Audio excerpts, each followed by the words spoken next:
The movie opens with a picturesque view of a mansion at night where a man is shown sleeping holding his arm. He is none other than William Parrish, who's a multimillionaire and has run a successful empire for the past 40 years in New York. He wakes up suddenly holding his arm in pain and walks to his washroom when he hears a voice say yes. He ignores this incident and walks to his bed. Once again, he tries to fall asleep and hears the same voice saying yes. We then see Allison, Bill's beautiful older daughter, organizing a birthday party for her father in their mansion. Allison shares her grand ideas for Bill's 65th birthday celebration, and he takes the opportunity to express his dislike over parties when Susan, Bill's younger daughter, comes in. We go on to meet Drew, who arrives in a helicopter, who is also his second daughter's love interest. Drew greets Susan with a light kiss. Drew and Bill soon start talking business. Bill tells him about the voice he heard last night. Everyone is quite concerned for him. Bill is then greeted by Quince, who is Allison's husband and also Bill's business partner. Bill and the others board a helicopter where they continue their business talks. Andrew takes it as a sign for them to take the merger deal that they'll be discussing soon as a partnership with another huge business mogul.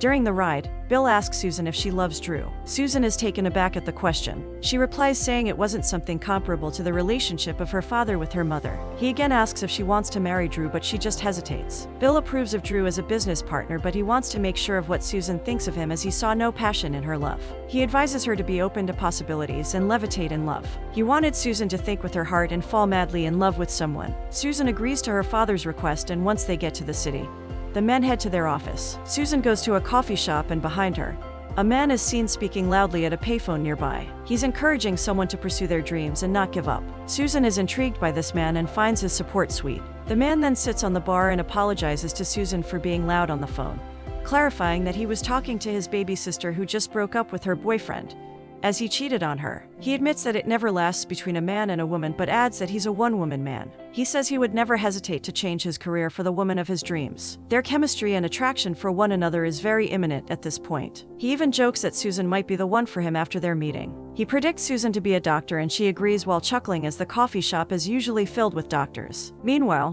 Bill suddenly feels a sharp, stabbing pain in his chest. The recurring voice tells him yes again, and Bill is confused. When Bill responds that he didn't ask a question, the voice teases him, saying that he did have a question before is simply getting an answer to it. Back at the coffee shop, Susan and the young man enjoy each other's presence. The man states he's just doing simple jobs to do some good, but intends to get a better job when he starts a family. He claims that he'll give up anything to find the right woman. Susan notes that it'll be hard to find the right woman. He replies that lightning could strike, catching her curiosity. They both part ways without learning each other's names, and they walk away from each other. Both turn to the other at different times while the other is oblivious as they walk away, but they continue on without a word. Finally, the man turns towards Susan to see her gone. But then, he gets hit by a car and is put to eternal sleep on the spot. At dinner, Allison discusses plans for the party, but Bill remains uninterested. The same voice from before tells Bill that he's at the front door, so Bill asks Lillian, his maid, to check if anyone is outside. When Lillian returns, she tells Bill that he has a visitor. Bill slowly heads to the library to meet his visitor. As he goes to meet his visitor,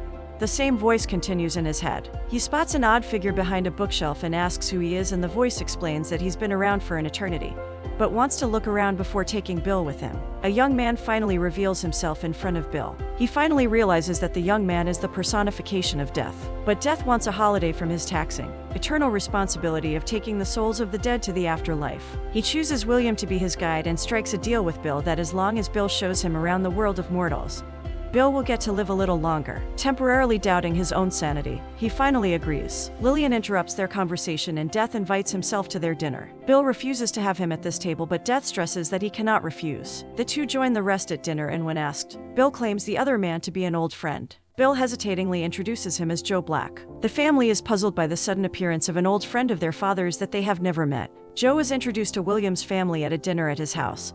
When Susan arrives a few minutes late, she immediately recognizes the young man she met earlier that day.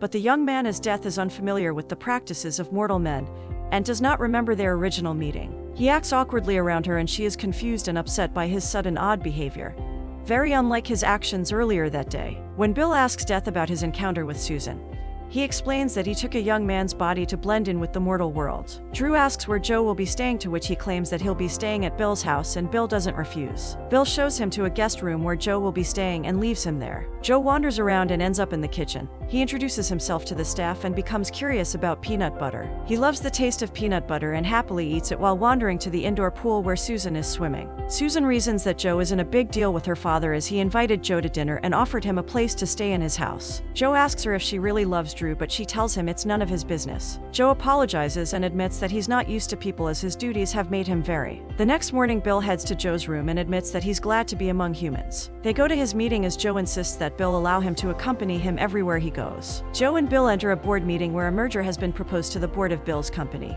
and Drew actively supports the transaction.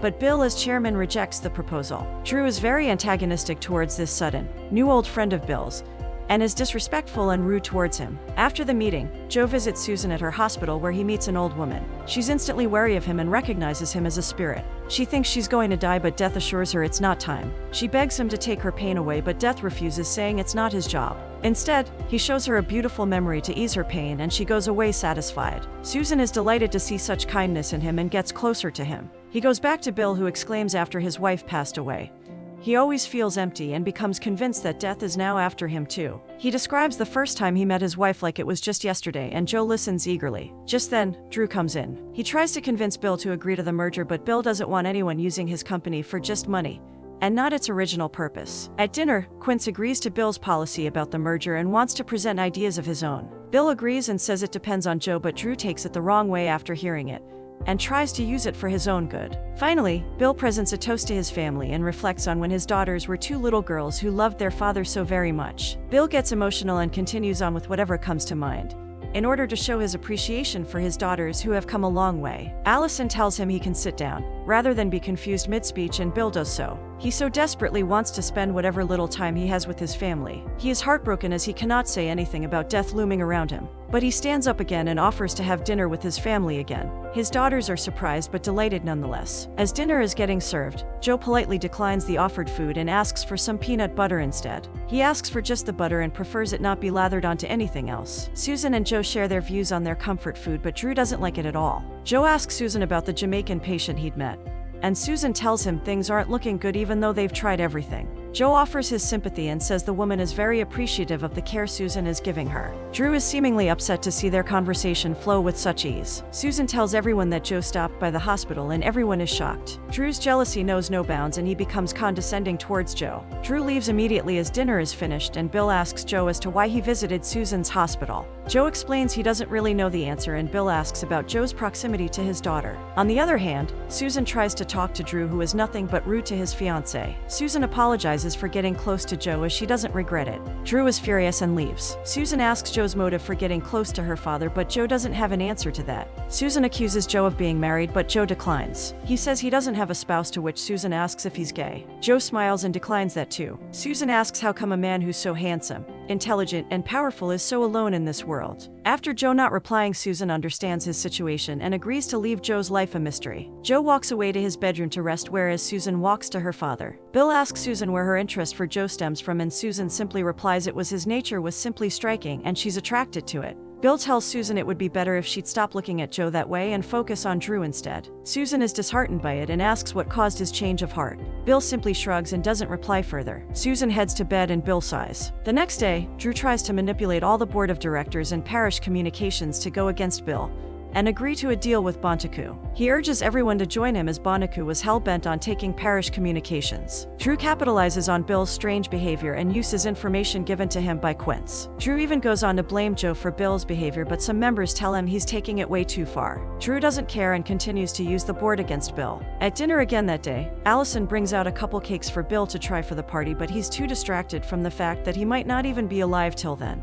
His change of behavior offends Allison and he apologizes. Allison breaks down in front of everyone and Bill tries his best to console her. After dinner, Susan and Joe roam around her dad's library. They flirt with each other and slowly fall for each other. They kiss under the fluorescent light. Joe is confused at first but gets the hang of it pretty soon. His knees buckle and his heart beats faster as he experiences this new feeling. He loves the taste of her lips and tongue. But just then, Bill walks in and Susan leaves immediately. Bill invites Joe for a night out with Allison and Quince, but he cordially declines. The next morning at the office, Bill is surprised to see a board meeting going on which he wasn't informed about. Drew tries to talk about the merger again, but Bill vehemently says no and wants no part of it. Bill is disappointed at his board for going behind his back to do business with a man who only wants profit and money. Drew inquires further about Joe, who's standing right next to him. Drew accuses Bill of listening and getting influenced by Joe and some big business proposals. Drew asks Bill to retire on his 65th birthday. He also persuades the board to approve the merger, which Bill had decided to oppose. Only 2 board members vote no to Bill retiring, where one of them is Quince. He's devastated by what happens to Bill, as all but one other member of the board votes him out.